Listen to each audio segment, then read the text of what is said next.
everyone, and thank you for checking out another video of Eminence United Pentecostal Church in Defense of Truth Ministries. We would like to talk today about some more Bible study tips. Last time I gave 3 Bible study tips, and today I'm going to give you about maybe one large one, but 4 particular points going along that particular tip. So the tip of reading the scriptures comes down to this.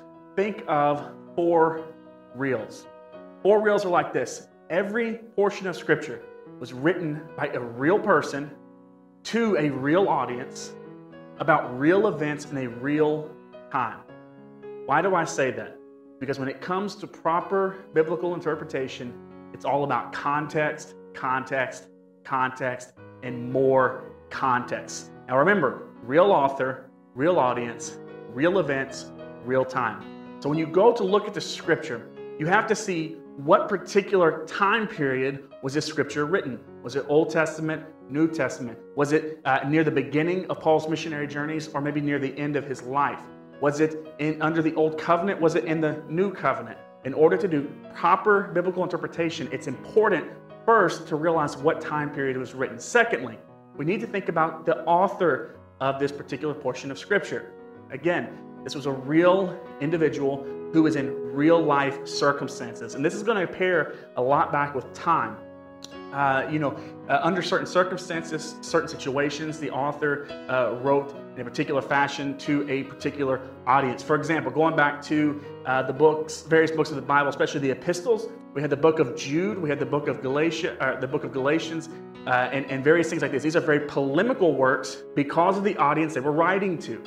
The book of Galatians has often been attributed to what they call Galatianism, and then you get the book of Jude, which was targeted and written in defense of the truth once delivered to the saints. So you're going to see a different tone and a different sort of voice depending on the audience and also the author. And lastly, it's about real events.